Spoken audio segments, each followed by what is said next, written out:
mau tanya Pak. Iya. Silahkan aja. Ada hubungannya sama jamur endofit nggak? Jamur endofit kan murni ada di tanaman. Terus apakah dia akan ngeluarin jamur endofit dan jamur itu kan juga positif? Nah, juga. gini. Saya sebenarnya tidak pernah mengaitkan mikroba dan jamur ke dalam biosaka. Kenapa? Ya itu rata-rata jamur, mikroba itu di akar kan.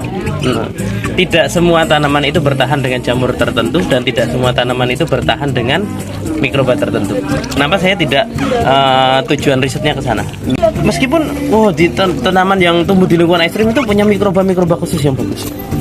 Tetapi saya tahu semua tanaman punya tingkat adaptasi yang berbeda. Tetapi semua tanaman punya kemampuan untuk mengeluarkan gelombang di atasnya. Komunikasi tanaman itu kan pakai alelopati. Yang kita pahami alelopati, apa sih alelopati? Gelombang yang dikeluarkan oleh sel kulit tanaman. Sel dari mana? Sel yang paling luar.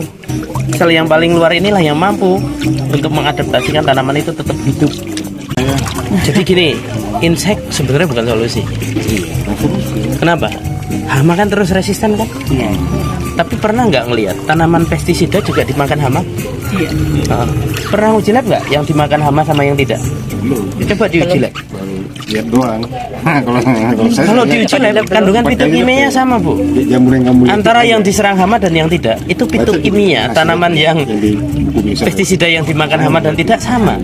Terus kenapa yang satu diserang dan yang satu tidak? Harusnya kan bahan kimia yang sama, hama sama-sama nggak suka.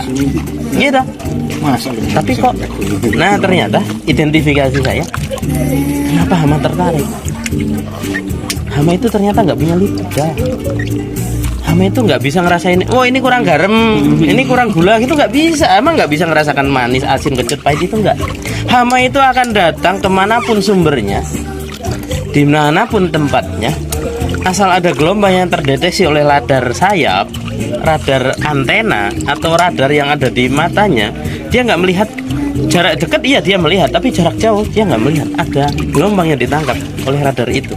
Kalau sesuai dengan itu, dia akan datang. Kalau itu racun sekalipun, kalau radarnya sesuai itu nggak akan membunuh.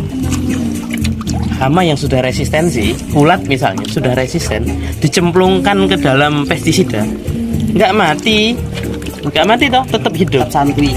Ulat aja diambil nggak mati, dimasukkan langsung aja nggak mati. Gimana dicairkan? Ngapain susah-susah? Tapi banyak orang yang jajal itu di Indramayu.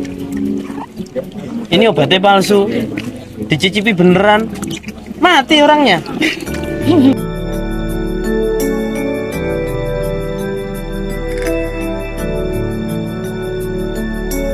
Satu kata buat hari ini Mas Ansar.